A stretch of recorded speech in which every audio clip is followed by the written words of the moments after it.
Welcome to the Sensory Spa Resort and Casino. My name is Jeremiah, and today we are going to be doing another tutorial on Blackjack, one of the more popular table games in casinos around the world, and for a very good reason. It gives you some of the best odds at actually winning. It's one of the games that's, other than Baccarat, it's basically almost as close to 50-50 as you can get. So, that's if you play basic strategy. So, first of all, what is the point of the game of Blackjack? Well, you're not playing the players around you, unlike poker, for example. In Blackjack, it is you versus the house, okay? Both players, you and me, are trying to get to 21 or as close to 21 as possible without going over based on the value of what the card shows, okay? So you get to go first, all right? So you can bet however you want and you can play however you want. The house has very specific rules. I have to keep hitting cards until I have a hard 17 or better. But wait, some of you will say, your table says dealer must draw to 16 and stand on all 17s. What are you talking about, Jeremiah? Well, unfortunately, the rules have changed and not in the player's favor. Especially over the last 20 years, I've seen the rules have changed significantly, okay? And it's because casinos are greedy.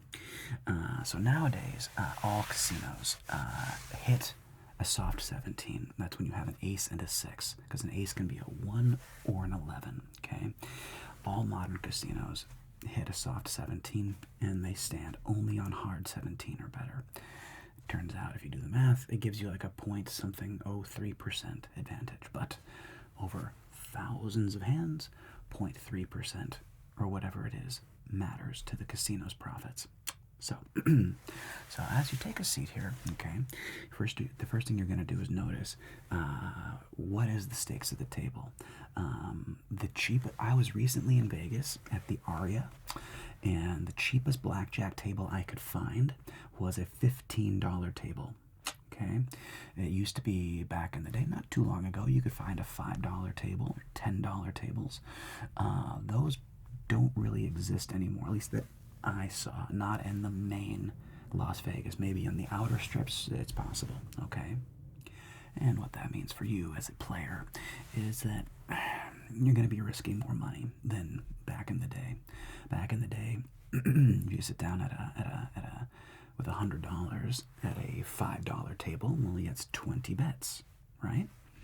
Well, if you're playing at a $25 table, $100 is 4 bets. And 4 bets is not a lot.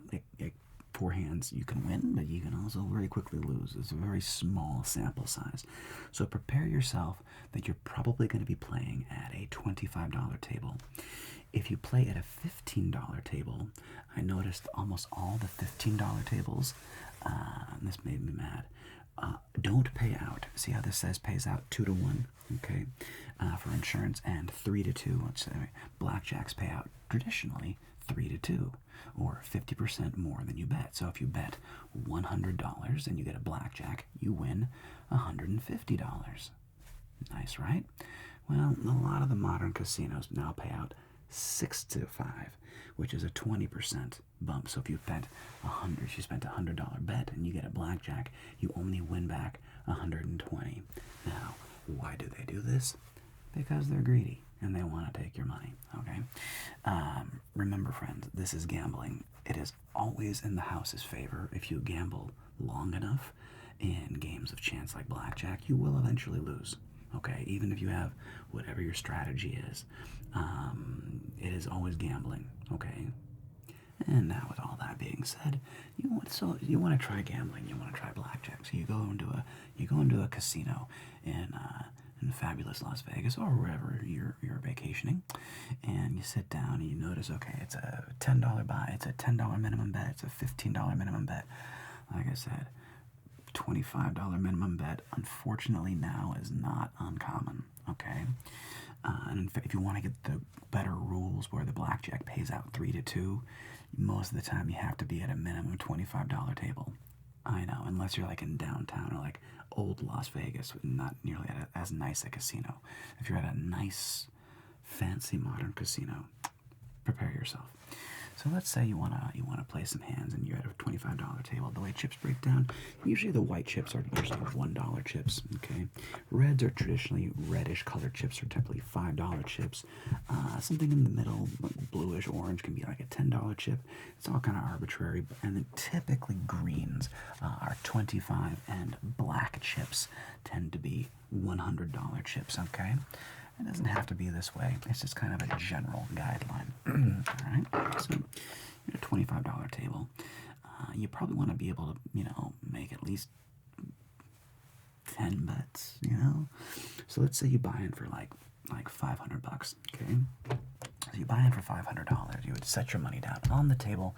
The dealer may never take money directly from your hand. You have to lay your money flat on the table, and the dealer will scoop it up, and then we'll count out your chips. Okay, so 1, 2, 3, 4.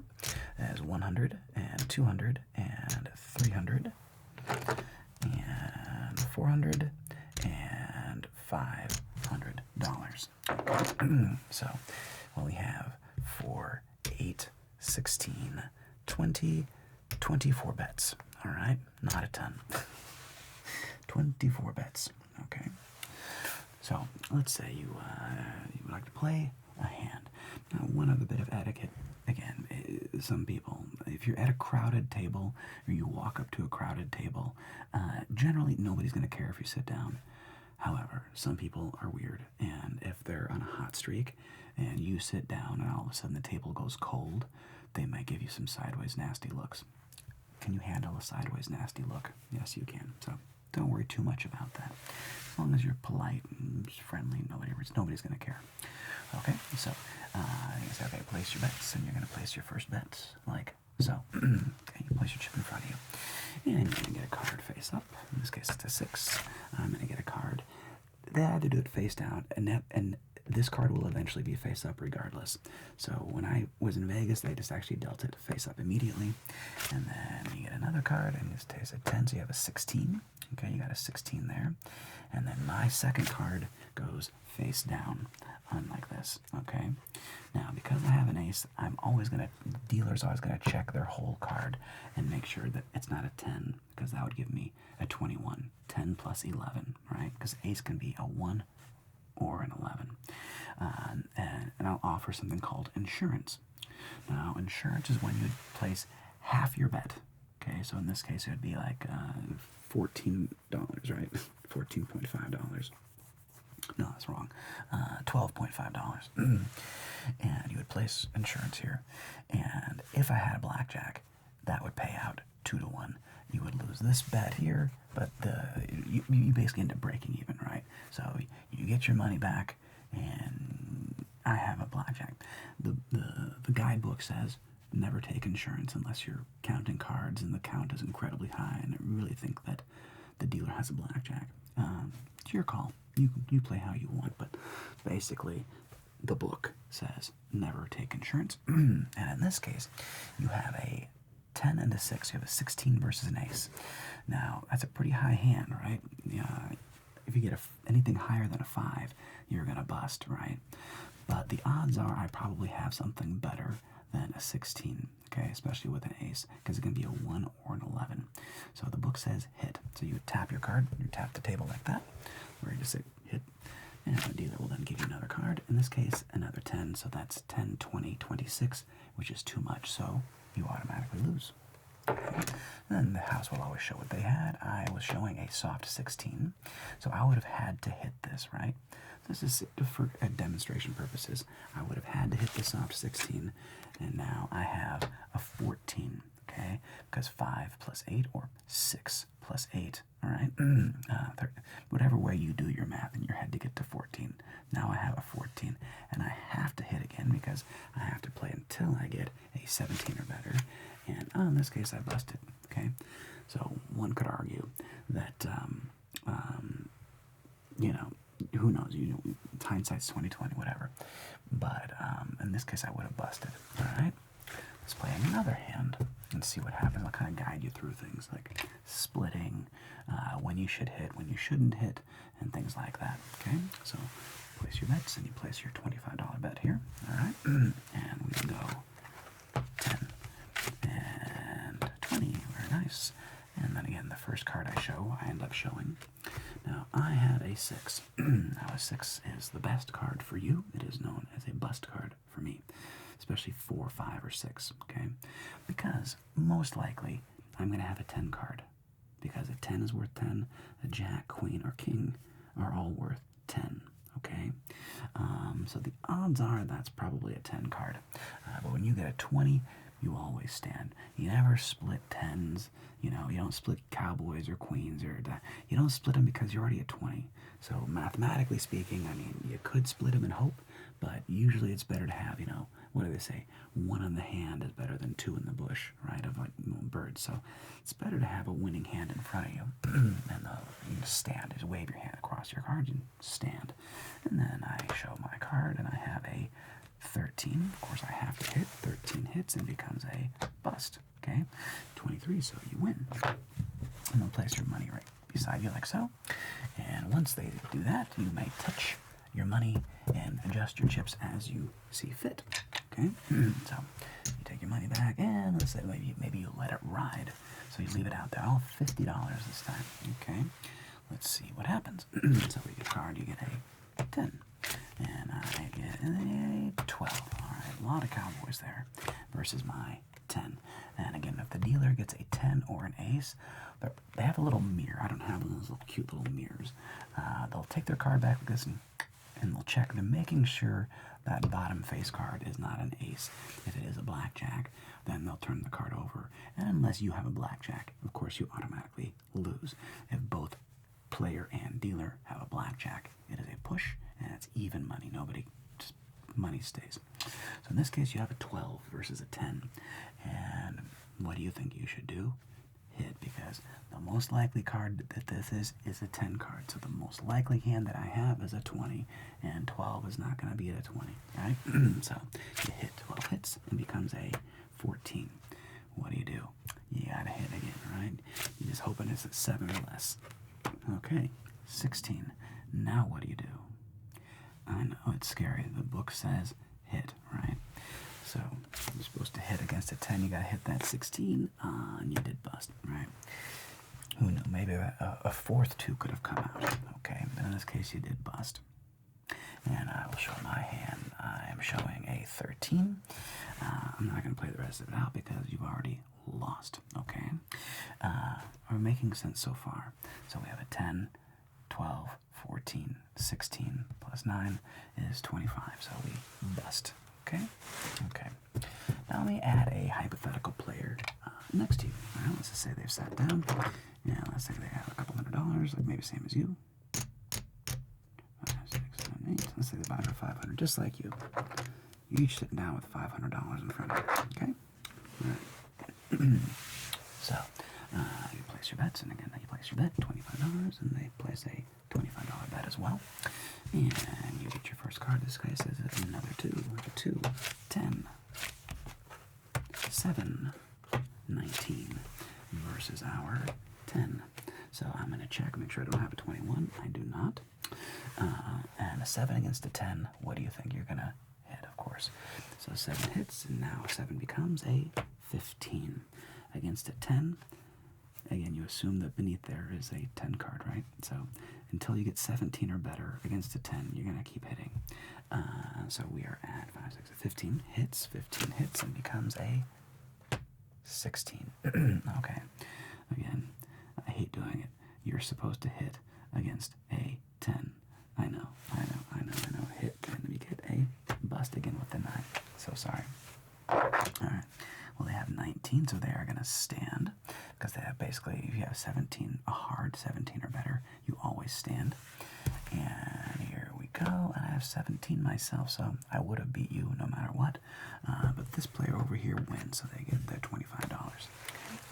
Alright. And you would say place your bets. All right. Now let's see what happens. called a 6-deck shoe. So there's 6 decks of randomly shuffled cards, and the cards are what they are. Makes it much harder to count. We have a 10, we have 9, and we have 17, 13 versus a 4. Now again, a 4 is a major bust card for me. Why is it a bust card? Because again, if I have a 10 under here, right, that's a 14. But I have to hit a 14. I have to. You don't have to hit a 14, 15, or a 16. I do, right? So you have a 17, you're going to stand. You're going to stand on 17, basically, always. 13 against a 4. This is where it gets a little more interesting. What do you think the player should do? The book says stand, because you're already at 13, so you need less than an 8, right? 8 or less. Anything, if you get a 9 or a 10, you're going to bust, okay? And they say to stand because the odds are I'm going to bust. Am I guaranteed to bust? No. But mathematically, statistically speaking, I'm going to bust. So you're going to stand on that hard 13, and we get, look at that, 14, just like we predicted. The 10 is there, and I have to hit this hand, and I get very lucky. I get a 6, giving me a 20, which, hey, yeah, out of 14, anything could happen, right? Such is life. And I don't think I said so, but if you haven't figured it out yet, the cards are worth whatever their face value is, other than paint royals, right? So I think you figured that out. You got 2 is worth 2, and 3, 4, 5, 6, 7, 8, 9. And an ace, like I said, is a 1 or an 11. So your bets, please. And we'll place a bet here, and we'll place a bet over here. All right, let's see what happens. And we get a 6 to start off with. Deuce. 16. 11 versus a 10. I will, of course, check my whole cards, and in this case, I won. Blink.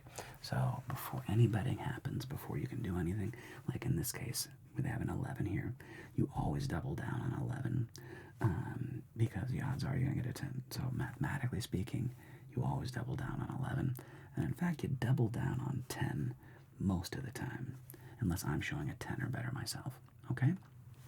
That just means you're going to put one more, you're doubling your bet, and you get only one more card. That's what doubling down means. So in this case, I automatically win, though, because I have a 21 versus 16 and an 11, but I have won. Okay. And you didn't get to do insurance because I wasn't showing an ace. I was showing a 10 card. If I was showing an ace, you would have had the opportunity to purchase insurance, okay? Which, again, I don't recommend you do. Your bets, please. And you're going to go 25 and 25. All right. So let's see what happens. We have a deuce, 10, 4, 16 versus a 10. And the first thing I do is check, and it's not 21. All right, now, you can print one of these out. I have a little cheat sheet that I keep near me, just in case I have these weird edge cases. So, like it says, should you split 2s? And this here says, do not split 2s unless you're going up against a 4, 5, 6, or 7. Okay, your deuce is here. Mathematically, it just doesn't make any sense. So you have a 4 versus a 10. Book just says hit. Okay, so we're going to hit those 2s, and now 4 becomes an 11. Now, unfortunately, most casinos nowadays do not let you double down after you get a card. You can only double down on the first 2 cards you get, okay? Same with splitting. A lot of casinos nowadays will not let you double down after splitting. Older casinos, you could double down almost any time. If you split, you could play and double down and do all the other things. Nowadays, not so much, unfortunately. Okay, so we have an 11. I wish we could double down, but we can't. But we're just going to hit 11 hits and becomes a boom 21. Okay, now 16 versus a 10. 16 versus a 10 should do what? You're supposed to hit. I know it's scary. It's a scary hit. 16 hits. They do bust. Okay, and we are showing 12. Okay. Well, I guess they should have stood. Who knew, right? But in this case, you did win, all right? So you won back $25. And much like me, I remember when I played recently in Aria, I only sat down with $200. That's all I had on me. So like 8 bets. and I quickly got down to $50, so I lost $150, and I was getting a little sweaty. I was able to slowly work my way back up to 200, and I got up to 250, and then after I lost a hand, I walked, so I made like $25. All right, so you place your bets, and here we go. We got a deuce, 8, and 4 again, and we have a 5. Okay, so what do you think we should do? Well, we just looked at this, right? You split 2s against 4, 5, or 6. Okay, because 5s are bust cards, they're probably going to bust, so you want to get your money out while you can. So you just go like this, and you make 2 hands. And now you get 2 brand new hands of cards, and let's see what happens. The only thing, you can't double down. So the first hand, rude, you get an 11, okay? And again, they're not going to let you double down, unfortunately, so you're going to hit that 11, and now you have a 13. What do you think you should do against a 5? That's right, you're supposed to stand. 13 stands. And then this 2 becomes a 10. Again, I wish you could double down, but you can't. 10 becomes a 14. And what do we do? 14 against a 5. Again, stand. Very good. Now this one's tricky. Okay, we have a 12. 12 against a 5. What do you think you should do? Stand. That's right, because the next card is probably a 10 card, and you don't want to bust, because I'm probably gonna bust here. So that player there is going to stand, and we get a 9. That's not what we wanted to see. 9 becomes a 17. Well, that is just unlucky. Okay, but that does happen. It just happens. So I, of course, stand, and I win these bets. Okay, look, it's gambling, friends. It's always gambling. So, and these sheets, you can print these out. They make little things that are the size of a playing card that have these little cheat sheets on it. So you can have these little cheat sheet cards like next to you. You can look at. Nobody cares. Playing basic strategy is very much allowed, and a lot of the dealers will even tell you they all know basic strategy. And if you ask, like, hey, what does the book say I should do here? 9 out of 10 times the dealer will just tell you, because they don't care. They have to hit no matter what, right? So the house literally has zero control over how I play. I have to hit until I get a hard 17 or better. Okay? All right. So best of luck, and we get a 4, 10, 14, 20. And we are showing an ace, so what do we do? The house will, of course, check and make sure that it's not a 21, a blackjack. And then they will ask you, would you care to purchase insurance? Because this is an ace, so if you would like to purchase insurance, you would place half your bet here, and hope I have a blackjack. But again, book says don't take insurance, okay? Or any side bet in general. Side bets, they pay out big odds. They pay off big, but the odds are you're not going to hit them. So the book says never take insurance. The book, okay? So no insurance, and in this case, it did hit, so I did get 21. All right. Unfortunate. All right. But again, you're welcome to take insurance. Mathematically speaking, unless you're counting cards, don't do it. Your bets, please. So again, this whole thing called the book, right? It was invented by some gentlemen in the Army Corps of Engineers back in the 40s or the 1950s. They were just math geeks, and they worked out the math on blackjack about statistically over a bunch of hands, what you should do and when. And this rule book became known as the book. And it's been, generally hasn't changed much in 50, 60 years, because math is math. Odds are odds. And if you play perfect by the book, the house only has like a 1% edge over you. It's very close to 50-50. So we have a 19 and a 20. Of course, both are going to stand against a 4. Again, on my bust card. And we have a 7. 7 just hits. 7 becomes a 16. 16 hits and becomes a bust. All right, there we go. money going back in the right direction, in my humble opinion. So yeah. And you place your bets. Yeah, wager. And let's see what happens here. You get a 3 and an ace. Okay, and we get a 5 and about a 21. There you go, nice. And we have a 6 ourselves, which is a great bust card. So 5 against a 6, you're just going to hit. 5 hits and becomes a 12. So now what do you do? Well, the book says stand, okay? Because again, we don't want to get a 10 and bust, and I'm probably going to bust, okay? So 6 becomes a soft 17, but I have to hit a soft 17, right? Soft 17 becomes a hard 17.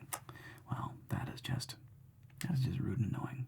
But notice that 10 would have busted. See? So those 10s are always lurking. But this player over here did win, okay? So they would win 25, and then they'd win half. So they'd win 10, 11, 12. Well, they'd win the 50 cents. I'm having 50-cent pieces, so we're not going to bother. But they would win that, and I win this, okay? All right. Is everything making sense so far? Oh, also, if you would like to have a beverage in most of the Vegas casinos, the nice casinos, they do still offer free cocktails, basically. You're expected to tip your server. You can usually tip your server in chips, 5s or 1s, whatever, however you want to do tipping. But the drinks themselves are usually free. Not so if you come to places like California or a lot of Indian casinos, run reservations, things like that. Usually the drinks there aren't free. So it's kind of a nice thing about Vegas, but I'm not sure how much longer Vegas is going to be doing that. We'll see. We'll see how much longer they do it. All right, and your bets. So I'm going to bet 25, all right? 50, I'm going to change it up. Bet 50 bucks on it. And let's say our player over here bets 25. Okay, here we go. And we get a 10. Oh, maybe you're due. 4, maybe you're due. Come on, do it. 20 is nice. Against a soft 15 for a friend, and our 10. And we do not have 21. 20 is an automatic stand for you. And a soft 15 against a 10 hits, of course, because we really want to get close to 20. Alright, now we have a hard 15 against a 10. You're going to hit that because you're going to probably lose anyway. And then we get an 18. Okay, you're probably going to stand on that 18. Alright? Stand, and we are going to get a 20 ourselves. So they do lose here. We push here, you and me, unfortunately. Bummer that didn't pay you off. Yeah, let's say you let it ride, okay, and you get a 4, and a 10, and a 6, and a 16 versus our ace. And again, would you care to purchase insurance? No insurance. Play on. It's not a blackjack, okay? 6 is going to hit. 6 hits and becomes a soft 17. Now, mathematically, the book says hit. Because you want to do better than a soft 17. In fact, did the book ever say you stand on a soft 17? So ace 6. What does it say? Yeah, no. The answer, when it comes to when you have ace and 6, you always hit. You never stand on ace 6 on a soft 17 based on modern rule theory. And in fact, if you get an ace and a 6, so that'd be a 7 total, you're supposed to double down against a 4, 5, or 6, which is wild, right? Okay. I'm sorry, 3, 4, 5, or 6, you double down. So in this case, you have a soft 17, you're going to hit, hopefully you get a 4. Ooh, 5, that was very close. So now we're back to 9, 10, 12. Now we're back to a 12, okay? In which case you would hit 12 hits and becomes a bust. Rude. All that way.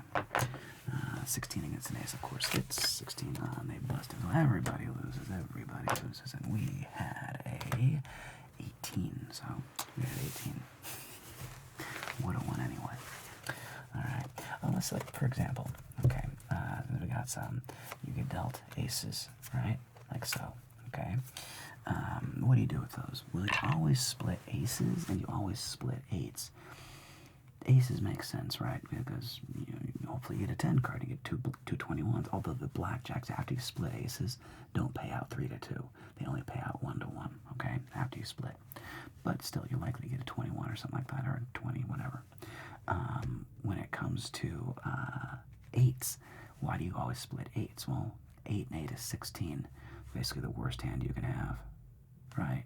So I think, well, I might as well split those 8s, and hopefully you get a better hand. Maybe you get a couple 18s out of it instead of a 16, right? Okay. And you place your bet here. And they place their bet there. All right. And we go with a 10. And we go with a 15. 13 versus our deuce. Okay. So what do you want to do? 15 against a 2. You're going to stand. That's right. 13 against a 2. 13, what do you do? 13 against a 2. That's right. 13 stands on 2 through 6. Okay. 2 through 6. 7, 8, 9, 10. You're going to hit a 13. 2 through 6 stand. And we have a 5 ourselves. 5 becomes a soft 16. 16 becomes a hard 16. Hard 16 becomes a bust. All right. And there we go. And there we go. And your bets. Okay, now, what is counting cards, right? So again, basic strategy is totally allowed. You're allowed to have a cheat sheet near you, okay? Counting cards is verboten. It's very frowned upon. The casinos will kick you out if they catch you counting cards. What you're doing is you're saying, okay, an ace means the deck goes -1. 10. Any 10 card or ace, the deck is going minus, okay? Because there's no longer those cards in the deck. If you ever see a 2 through 6, the count goes up. So right now we're minus, the count just went down 2, okay? And then I go, another ace, count just went down 3. Neutral, count is still -3. And then we go here. Count is now -4. I'm going to check my whole card. I'm going to offer everybody insurance. Does anybody want insurance? No insurance. Play on, okay? So what are you going to do, of course? So you are going to split aces. Always split aces. Now, you only get 1 card after you split aces. Other cards, you get just like normal handed cards. Aces, you only get 1, all right? And that's a new rule because casinos are greedy. And you get 1 card. That's a 20. That's perfect, okay? And you get another card, and that's a... we're splitting again. You keep splitting aces. And we go another card here, and that's an 18. And you get 1 more card here, and that's a 21. Okay, we've got a lot of good stuff out there. So you have $75 on the table. And 19 is going to stand even against an ace. We are showing a 15. Okay, so what's the count at? We just went -1, 2, 3, 4, 5, 6. -6 plus 1. So we're now at only -5. Okay, from where we started, -5. So soft 15 hits and becomes a hard 15. Hard 15 hits and becomes a bust. So in this case, everybody wins. And the count went back to -6. That's right, because the king came out. So now we're back to -6. What that means is that when the count goes negative, you generally don't want to do big bets. When the count goes very positive, when you're much more likely to get aces and 10 cards, the book says increase your bet. And when the count goes negative, you conserve your bet. But I guarantee you, the pit boss, the person behind the dealer, is always watching. And they are generally keeping count of the deck. They are watching and they're tracking the count. And if they see you varying your bet a ton, like if the count goes really positive, like +6 or +7, and you place a large bet, they're going to look at you side eyes. And if you keep varying your bet, they're going to maybe possibly kick you out. I'm not even kidding. So we're at -6, right? And so -5, that's +1, -5. That's nothing. Nothing, still -5. -4 versus our 6. -3. So the count is kind of going back to neutral there, right? So what are you going to do? 13 against a 6, you're going to stand. 11 always doubles down. 11 doubles down. They get 1 more card, and they get a 21 outstanding. And we get a 16 like we're supposed to. And we're supposed to hit that 16, and it's supposed to bust just like so. So we got our players here. And that, my friend, in a nutshell, is how you play blackjack. Okay. If you have any questions, feel free to ask the dealer. The gal that I saw at the Aria Casino, she was very kind, very sweet. It was funny though. I had a pocket fives and book says double down against everything but a 10 or an ace, and I was thinking about double down, and she was like, "Well, you don't have to," and I was just like, she knows the basic strategy, but she recommended I didn't double down in the case that I should have on that hand. I actually would have won, but hindsight, of course, is always 20/20. So that is how we play generalized basic strategy blackjack. Remember, you're always gambling. There's never a guarantee of winning, even when you play perfect strategy. Even if the count of the deck is plus 15, you have no guarantee that you're going to win. Okay? It doesn't matter. I've seen you have 20 dealers showing a card of a 6, and they string 5 cards in a row to get to 21, and you're just like, how is that humanly possible? Well, it happens, my friends. It happens all the time. So make sure that you always gamble responsibly. Always treat it purely as fun and entertainment. Never put more on the table than you are 100% okay with losing, because the odds are you're gonna lose. All right. But it can still be a lot of fun along the way. Okay, especially with your friends. Everything in moderation. Enjoy a wonderful evening, and looks like we're even about broke even, huh? 1, 2, 3, 4. Oh yeah, just about. So we had. Oh no, we did. We're back to exactly our stacks. Look at that. That last hand. Look at that. Right back to 500 even. And then what you do, if you would like to cash out, you take your chips and you carry them up to a cashier. Now, of course, the places where you can cash your chips into for cash is usually in the middle or the back of the casino, where you have to walk past many, many other games, always hoping that you will stop and drop your chips at another game along the way, because the longer you play, the better the chances are that the casino gets their money back, right? All right, my friends, have a wonderful evening, and good luck out there with your blackjack. Take care.